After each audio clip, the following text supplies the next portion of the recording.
Okay, so in this video we'll be going through the steps of designing the submission file for Kaggle. So we'll get back a list of results for predictions, and based on that we'll be able to tell whether the prediction is right or wrong, and then finally create a submission file. So we'll start by importing Pickle and Keras models.model, which we'll be using to load the model. Okay, so here we're going to load the model based on the last model name used here in grayscale, which would be this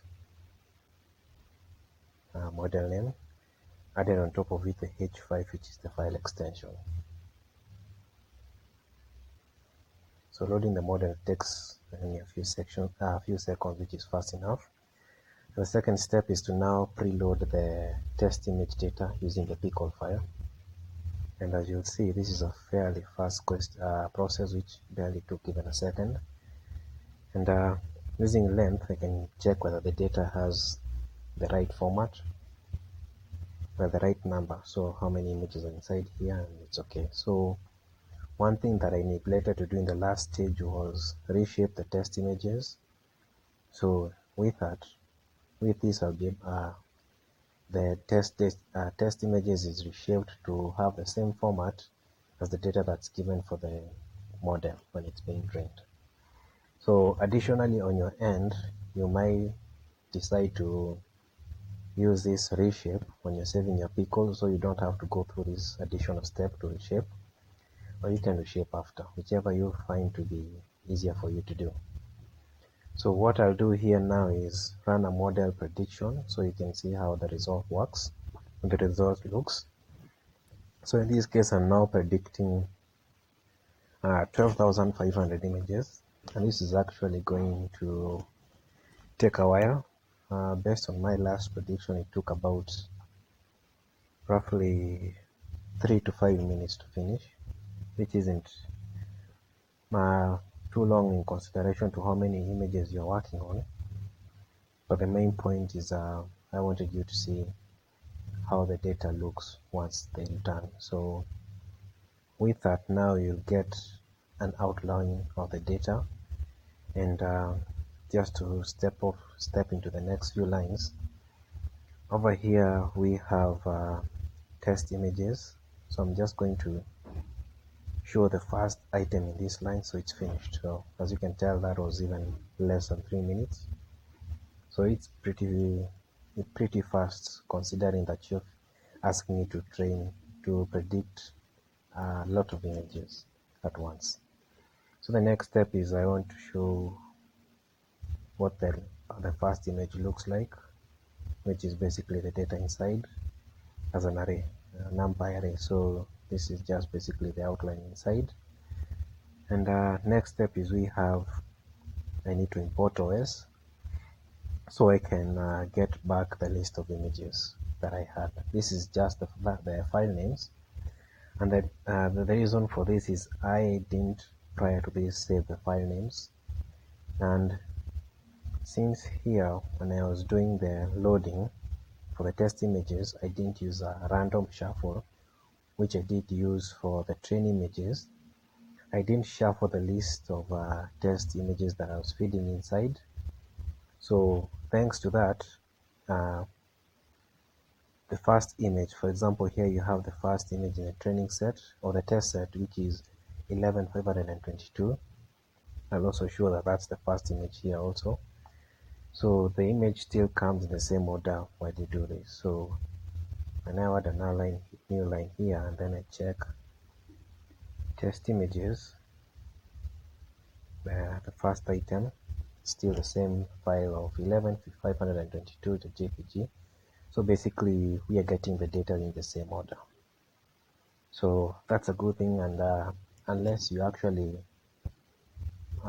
add new files or delete new files in this folder, that's not an issue. So recommendedly you should also save the file names. So that's something I'd recommend you do, and I would have also done this if not for the fact that up to the last point I didn't work with the test images. So now what I'm going to do next is import pandas, which will allow me to create a CSV file, which I'll be using to create a CSV file with the files name, the file name, well, yeah, so the image name and the prediction. So starting with that, you have result and the prediction. And here, unlike what I did before with the predictions, I'm going to turn it to a list. So that's why at the end of this, you have the two lists. Now this is one of the couple of features of a NumPy array. And as you can see, the model predict returns a NumPy array, which is easy to note here because the result comes with an array at the beginning. So one thing you might try as someone who knows how to use Python is try wrapping all of this around a list. And basically something like this. So list and then X. But that won't work here, and what you'll get back is a list with array items inside.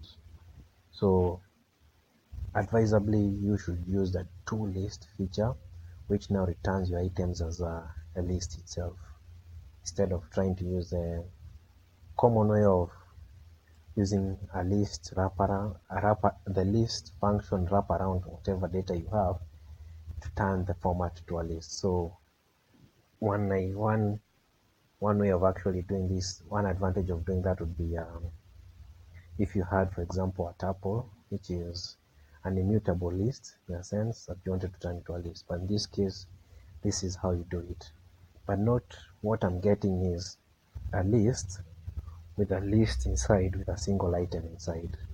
So this isn't going to be a good format when I want to feed data into pandas. So what I'll do is, since this is the first item with a list inside, but inside this first list, the first item is the item I'm interested in, what I'll do is create an iteration loop for the list that is going to get the first item in this list, which is just a number, and with that I'll have created a new list that only has the numbers itself.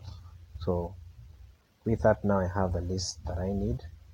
And the second step is to now create the file names, removing the .jpg extension, which is, as you can tell here, instead of 1.jpg, 2.jpg, 14, and so on, they only have the file name alone. So here what I'm doing is removing the file name extension, and now that gives me the files without the extension name. So with that, now I'll move on to the next step of creating my pandas data frame. So using pd.dataframe and with a list and a zip. So first thing is I'm making sure that the data that comes out of this comes as a list. So it's a common way that I've seen it done. So I just followed the best format that I've seen for people for a way to create data from a list and then save it as a CSV file. So zip will just iterate through all the file items and concatenate them into one thing, and then I'll specify my columns IDs, which will be ID and label, which is the same here with ID and label. So with that, a quick process, and now I have my data frame. But one thing you'll notice that the data frame has the ID column with the numbers not moving ranked numerically from 1 moving downwards.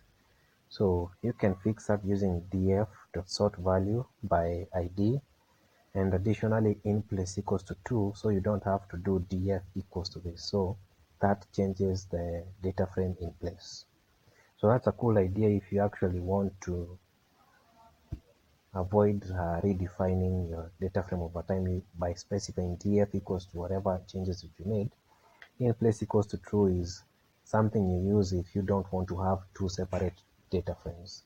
So let's say, as an example, is you may want to drop for example, let's say we had this data frame, and for some reason you wanted you wanted to use it to train a machine learning model. So after you've read it, there may be empty fields somewhere around here. And since you can't provide empty fields to your training model, you'll tell it to drop an is. But maybe you want to also later on figure out how many dropped NAs were there and still try and work around this. Let's say, as an example, is you may want to use the mean of all these function of all the values as the data for the drop NAs, maybe to see if that will create a model that's learning better and so on. So if you have a small amount of data, that's one of the things that you would consider, not dropping as much data as possible. So in this case, in that case, you may consider not using in place equals to true.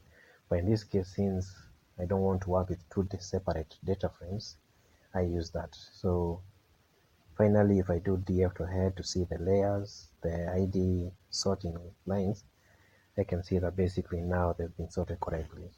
On the other hand, here you have the index, which looks like it's not arranged correctly, but that's not a problem because when I save it, it's going to use this format. And what I additionally add is index equals to false, so that it doesn't add this as a field in the sample. So if I didn't do that, I'd have the first field as this index, second field as the IDs, the third field as the labels. And since I don't need the index, I'll just say index equals to false, and we'll create this submission file. So I'd already created this before, and you have it here. But I'm going to delete this so that you can see the new one. So by running this,